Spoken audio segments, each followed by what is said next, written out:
በስመ አብ ወወልድ ወመንፈስ ቅዱስ አሃዱ አምላክ አሜን። የንስሐና የቄደር ጥምቀት ጥሪ የወለላይቱ እመቤት ልጆች እሁድ ጠዋት 2 ሰዓት ንስሐ የመስጠትና የቄደር ጥምቀት እንዲሁም የመደበኛ የጥምቀት አገልግሎት ስላለ መታችሁ ንስሐ ግቡ፣ ቄደር ተጠመቁ። የጸሎት መርሃ ግብሩ ካለቀ በኋላ ብትመጡ ዋጋ የለውም። ምክንያቱም ለምሳሌ የጸሎቱ መርሃ ግብር ላይ አቡነ ዘበሰማያት ኪርያላይሶን 41 ጊዜ እግዚኦ መሐረነ ክርስቶስ ወዘተ እንድትጸልዩ ስለሚሰጣችሁ እነዚህን ጸሎቶች ሳትካፈሉ ሰዓት አርፍዳችሁ ብትመጡ መጠመቅ አይቻልም። ስለዚህ የነፍስ ጉዳይ ነውና ሰዓት ይከበር። ቄደር ለመጠመቅ የሚያበቁን ኃጢያቶች የትኞቹ ናቸው የሚለውን ስናይ ቄደር ለመጠመቅ የሚያበቁን ኃጢያቶች ለምሳሌ ረቡዕና ዓርብ የፍስክ ከበላን፣ ውርጃ ከፈጸም፣ ከሃይማኖታችን ውጪ ካሉ ሰዎች ጋር ሩካቤ ስጋ ከፈጸም፣ በልጅነት እና ካደግን በኋላ ግብረ ሰዶም ከፈጸም፣ ከእንስሳት ጋር ግንኙነት ካደረግን፣ በልጅነት መሬትን ካወሰብን፣ ከስጋ ዘመድ ጋር ግንኙነት ከፈጸምን፣ ቅዱስ ቁርባን ተቀብለን በዝሙት ከወደቅን፣ በቅዱስ ቁርባን አግብተን ባል በሚስት ላይ ሚስት በባል ላይ ከዘሞትን፣ ኢሩካቤ ከፈጸምን ማለትም ከተፈጥሮ ውጭ የሆኑ ግንኙነትን ከፈጸምን፣ የአሕዛብን ምግብ ከበላን፣ ኦርቶዶክስ ሆነን ወደ ሌላ እምነት ገብተን ከተመለስን፣ ለዛር ለጨሌ ለአቴቴ ከገበርን፣ የተገበረውን መስዋዕት ከበላን፣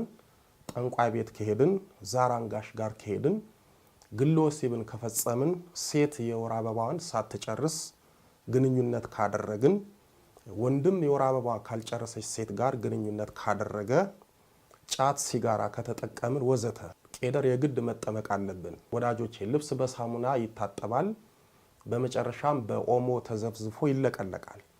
በዚህም ጻዳ ይመስላል። ንስሐ ኃጢአታችንን የምናጥብበት ሳሙና ነው። ቄደር ደግሞ ኦሞ ነው፣ ያነጻናል። በተለይ ንስሐ ገብታችሁ ቅዱስ ቁርባን ለመቀበል ያሰባችሁ ቄደር ተጠምቃችሁ ብትቀበሉ መልካም ነው። ምክንያቱም በንስሐ ያልተካተተውን ኃጢአት በቄደር ይነጻልና፣ እንዲሁም በቄደር ነጽተን ቅዱስ ቁርባን ብንቀበል ይሰምርልናል። ሌላው ንስሐ ለመግባት አስባችሁ የንስሐ ዕድሉን ያላገኛችሁና ንስሐ አባት የሌላችሁ እሁድ ጠዋት 2 ሰዓት መጥታችሁ በደብሩ ካህናት ንስሐ መግባት ትችላላችሁ።